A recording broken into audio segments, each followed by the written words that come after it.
이번 시간에는 우리 기본키의 개요에 대해서 같이 한번 살펴보도록 하겠습니다. 기본키다라고 하게 되면 기본키는 각 레코드를 유일하게 식별할 수 있는 그런 속성을 보고 우리가 기본키라고 했습니다. 그래서 각 레코드를 고유하게 정의하는 필드 한 개만 대상으로 해서도 우리가 만들 수 있고요. 여러 개 필드를 섞어서 만들 수도 있습니다. 이렇게 이제 우리가 기본키를 지정하게 되면 자동으로 인덱스라는 게 설정이 돼요. 여기서 인덱스라는 게 뭘 얘기하냐? 우리 교재 맨 앞에 보면 차례 있죠. 목차요. 몇 페이지에 뭐 있다, 몇 페이지에 뭐 있다 써 있는 그런 차례 목차 있죠. 그게 인덱스예요. 만약에 책에 그런 내용이 없다고 생각해 보세요. 차례가 없어요. 없는데 내가 책에서 어떤 특정 내용을 찾고 싶어요. 그러면 책을 처음부터 시작해서 한 장 한 장 넘겨가면서 전부 다 내용을 보면서 내가 찾아야 돼요. 그럼 시간이 엄청나게 오래 걸리겠죠. 근데 만약에 차례가 있다라고 했을 때 내가 특정 내용을 찾고 싶으면 그 차례에서 그 특정 내용이 어디에 해당하는지 먼저 보고 몇 페이지쯤에 있다.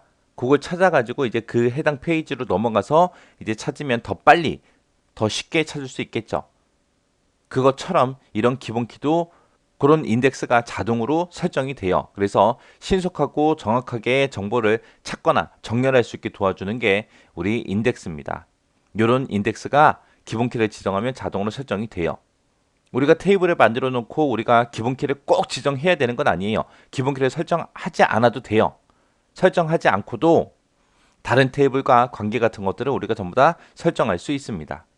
이렇게 만약에 기본 키로 지정된 그런 필드가 있어요. 그런 필드는 중복된 값이 있으면 된다 안 된다? 절대로 안 된다. 왜? 유일하게 식별할 수 있는 값을 우리가 기본 키로 지정했기 때문에 중복된 값이 있으면 안 되고요. 또 널 값을 입력할 수 없다라고 했어요. 널 값이 올 수 없다. 널 값을 가질 수 없다. 이게 우리 개체 무결성이라고 했잖아요. 개체 무결성. 개체 무결성. 해서 널 값을 절대로 입력 못합니다. 해서 기본키로 지정된 필드는 반드시 입력이 돼야 돼요. 만약에 내가 테이블을 만드는데 널 값이 됐던 중복 값이 됐던 그런 게 입력된 그런 필드가 있어요. 그런 필드는 기본키로 지정할 수 있다 없다? 없더라.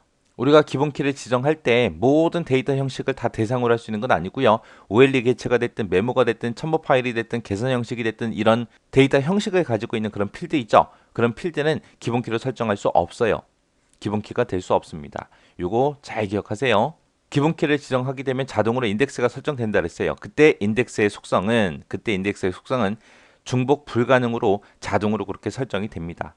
인덱스를 쓰겠냐? 예. 쓰긴 쓰는데 중복은 불가능합니다. 그걸로 이제 설정된다는 거예요. 해서 데이터가 이미 입력된 필드가 있어요. 그 필드도 우리가 기본키로 지정할 수 있어요.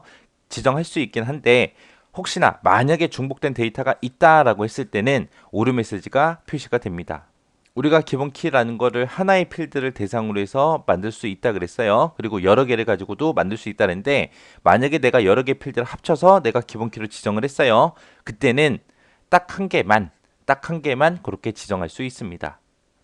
자, 우리 XX라는 프로그램에서 이제 정의할 수 있는 그런 기본 키의 종류에는 이렇게 세 가지가 있어요. 일련 번호 기본 키가 있고, 단일 필드 기본 키가 있고, 다중 필드 기본 키가 있고, 이렇게 딱 세 가지가 있습니다.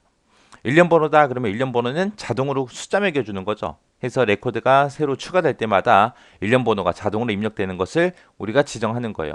그러면 일련 번호다 그러면 이제 자동으로 전부 다 입력이 되기 때문에 절대로 비어있는 값이 될 수가 없겠죠. 그리고 동일한 값이 절대로 있을 수가 없겠죠.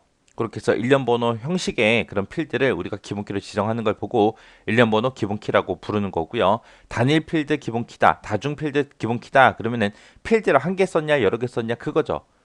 하나의 필드를 대상으로 해서 기본키로 묶었을 때 만약에 아이디가 됐든 내선 번호가 됐든 주요 번호가 됐든 학번이 됐든 이런 것들은 절대로 중복되는 값이 원래 없는 거잖아요. 그죠?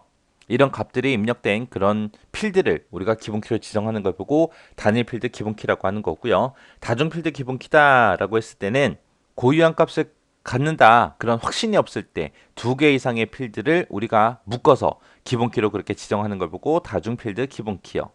이렇게 다중 필드 기본키로 내가 지정을 하겠다라고 했을 때는 이런 다중 필드 기본키는 딱 한 개만 우리가 지정할 수 있어요. 기본키로. 이런 다중 필드 기본 키는 이제 서로 테이블 간의 관계가 다대다 관계일 때 두 테이블을 서로 연결시킬 때 그때 이제 우리가 다중 필드 기본 키를 많이 사용합니다. 여기선 다대다라 그랬잖아요. 그죠? 여러 필드 대 여러 필드 그렇게 관계가 있을 때 그때 이제 사용하는 게 우리 다중 필드 기본 키요.